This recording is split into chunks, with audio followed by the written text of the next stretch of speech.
Hey, what's up, everybody? So, it's been a little while since I've had a chance to shoot or actually edit any videos. I've shot a few videos. I've been super busy. Um, so I'd give everybody an update on what was going on and some of the videos I had lined up and kind of maybe a time frame for how that's all going to work out. Anyhow, um, landed a pretty big job. Gonna be starting that in a couple of weeks. I have, let's see, one, two, three. Actually, I have three change outs to do before then. Two of them's pretty big. A lot of revamping some duct work and stuff.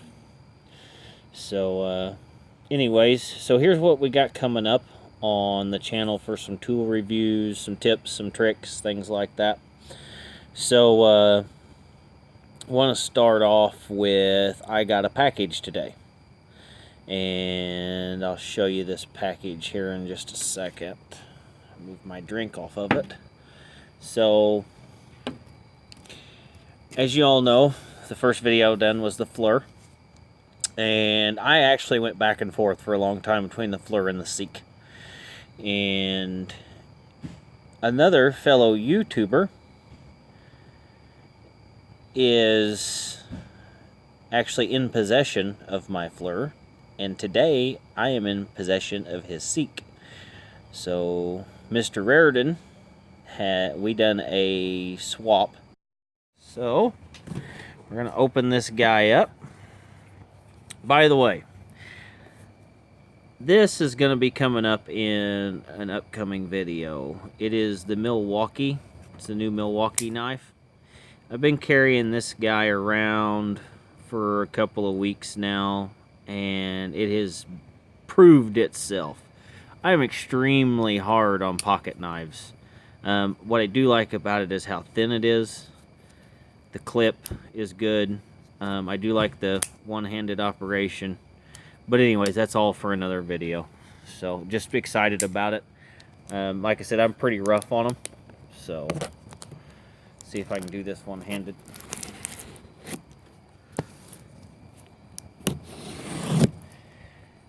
Steven, you definitely taped it up good. Thank you, sir. So, all right, I'm gonna flick.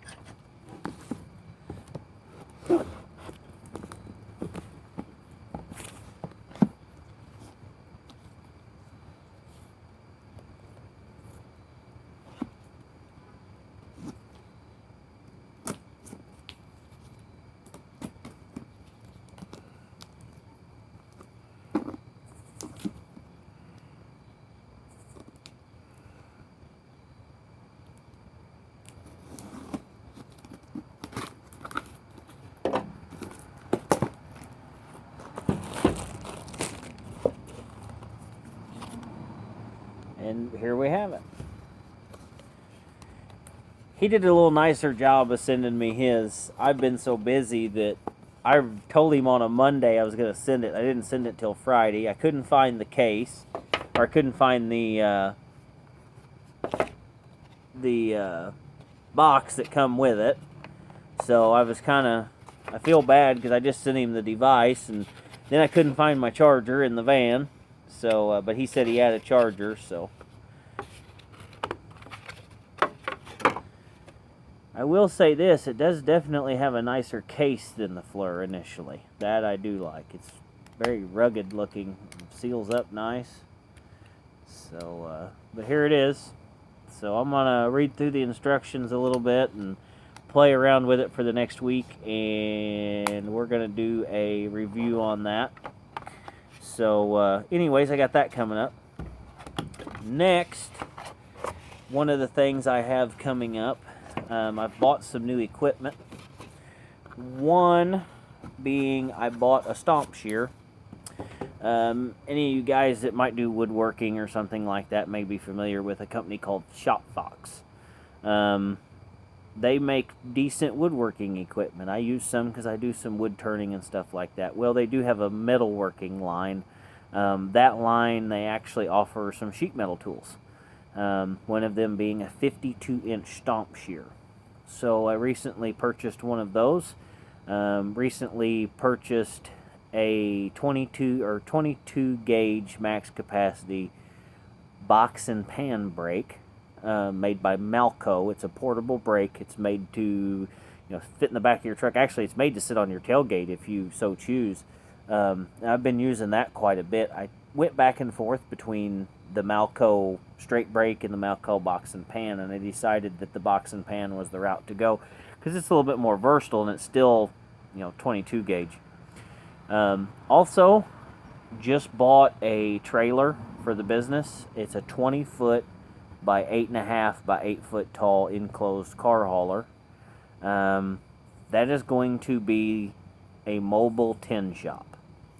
So the shear and everything's going in there.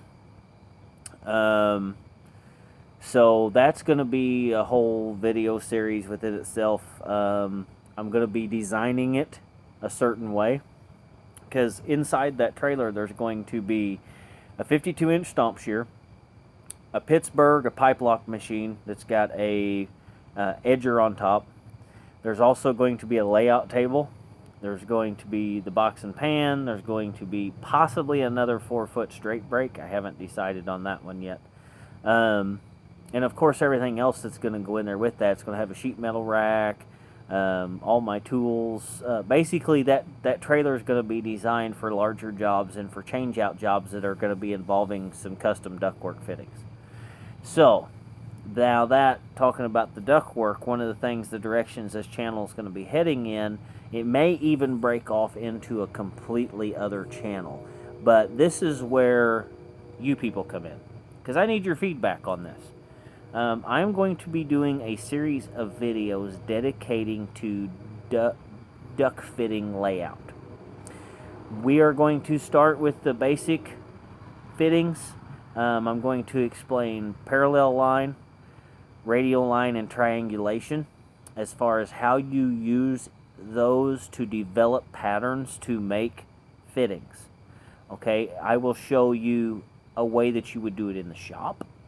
Then I'm going to show you a down and dirty way that you can do it in the field. Okay, the principles are the same. It's just a lot of it comes into how you're going to put it together. Whether in the shop, of course, you're going to use a snap lock, a Pittsburgh. If it's a tap, you're going to use an inside-outside Yankee machine. Different things like that. But in the field, things are a little different. So I'm going to show you how I do it. I'm going to show you how I was taught to do it. I'm going to give you some references on some very good materials book-wise that you can buy that will help you through. I'm going to do an actual series on this, almost like a training series. One thing, I come from a ductwork background. I come from a commercial background. I come from the very first shop I worked in. We didn't have a burn table. We laid everything out by hand. Everything from simple straight duct up to radiused elbows that you had to use a piece of unistrut with some sharpened bolts for trammel points. Stuff like that. So, I mean, it's something I think that a lot of guys lack in our field, and I'm honestly thinking about doing something along the lines that Zach's doing with his pro channel, which I am a member of. And the reason being, no offense to the homeowners out there that might be watching this, but the last thing I want is for homeowners, trying to cobble together some duct work, because there's a lot more that goes involved in it than just being able to make a fitting. That, a lot on the design side of it and sizing. So I kind of want to keep it more professionally, geared, and for people who already have somewhat of a working knowledge, basically, even if it's just the installation of it. But there's a lot of times that it's a whole lot easier if you've got a couple pieces of metal to be able to make a fitting that you may not be able to go to the supply house and get, or whatever. And that's what I want to gear that towards, is for guys to be able to watch these tutorials and take some notes and keep a notebook in their truck, because a lot of it once you understand how triangulation works, how parallel line works, and how radial line works, at that point, once you understand it, you can make anything. Okay? Now, some fittings are way more complex than others, and we may do some fun videos on them, and those might be freebies. But, because, I mean, who wants to sit and watch me for 6.5 hours lay out a ship's ventilator? And if you don't know what that is, Google it. And if you happen to find on Google Books, there are some free old books that are sheet metal layout, and they are kind of confusing if you don't have a clue. But if you can find a picture of the layout of a ship's ventilator, look at that. Anyways, so, or a three-way Y branch. 6 hours, probably. Maybe 8, considering I haven't done it in a long time. Anyways, so that's what we got coming up. So we've got the ShotFox, the new ShotFox 52-inch stomp shear. We've got the Malco Box and Pran. We've got the Seek here that I got from Stephen Raridan, which, by the way, everybody check out his channel. It's awesome. And then, let's see. I've got the ductwork videos coming up. I've got the review I'm going to do on the new Milwaukee hardline knife. I did shoot a video on some Stay Bright stuff.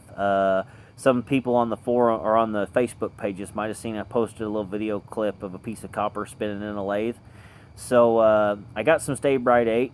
I know a lot of guys have been using it for years. I'd never messed with it. I come from a brazing background. And when you're bored at home and you have tools available, things will happen. And it was a Saturday night. I was waiting on the Pro Channel Hangout to start and was decided, you know what, I've got some copper laying around. I got this Stay Bright that I bought. So I put a couple pieces together, chucked it up in the lathe, and after I had soldered it, I started cutting all the copper off of it. And honestly, I was very surprised with the results I got. I even went ahead and brazed some copper together with 15% and cut it off just to compare them. And the video is awesome. The audio is not. So we're going to do that experiment again, for sure. Just because I know there's some people out there, and I understand before anybody goes to commenting the differences between them and having to use, a flux and all that. That's fine. I think there's an app that everybody has their opinion on that. There's an application for everything. So we'll just leave it there. I have used it some on the job already, and what I have used it for, I have enjoyed it. I'm not gonna give up my brazing rods and my torch kit yet. That's my background. That's where I come from. It's tested. It's, it is what it is. But that's a discussion for another day. So anyways, I just wanted to kind of touch base with everybody. I know I posted that video, and I had big plans, but I'm busy. I just landed some big jobs along with the other work I've got, so I just wanted to give everybody an update that there's stuff coming. I've got a lot of videos shot. I just haven't had it edited. I haven't got to editing it yet. So anyways, if you guys are interested in the ductwork stuff, please let me know. I will probably be doing my first fitting in a live format, just like we're doing right now. I'll post the link up. I'll tell you what time it's going to be. It will not be on my channel. It's going to be live only. So, and more than likely, it's going to be a very common fitting that everybody who does installs, if you don't already know how to make one, this could really help you out. I can tell you, even if you know kind of how to feel your way through making something work, doing it this way is going to make it easier as far as fit up when you're done. Also, it's going to make it easier if you just want to use an S or two to put it together. Hint, hint. So, like I said, it's going to be one of those in the field ways of doing it. So the only thing, and I'm probably even going to use handbrakes to put it together, just to show everybody, a way to do it in the field if you don't have, a portable brake or anything like that. So stay tuned for that. Also, as the trailer progresses, I'm going to try to be doing power and stuff in it on Sunday. So keep an eye out for a live feed on that. Anyways, big shout out to Steven again for doing the swap with me on the Seek and the Fleur. That's going to be real fun. And if you, Stephen Raridan, HVAC, Stephen Raridan, Google it, YouTube it, subscribe, like. Also, going to be doing a few things with Zach with Working Joe's Roundtable and Town and Country Pro Channel. We kind of tossed around a few ideas there. Might be doing some stuff with him. He's been a big help to me on more than just the YouTube thing. On a professional level, he started offering load and calculation services, which I'm going to do a whole nother blog on that because it's been such a big help, and I want to help him out by getting that out there to people. So anyhow, I'm sure my pizza is really close to being here, considering I'm at 16 and a half minutes, and I ordered pizza about 20 minutes ago, and my belly's growling. So anyways, let me know about what you guys, about the ductwork thing. Let me know about, if there's something out there tool-wise that you guys are interested in, or something that you know of. Let me know about it. I'm a tool geek. I love tools. That's why I started this channel. I also love learning anything that makes my job easier, which is why I'm trying to help you guys out. So anyways, you guys enjoy your weekend. Have a good one. And like I said, we got big things coming.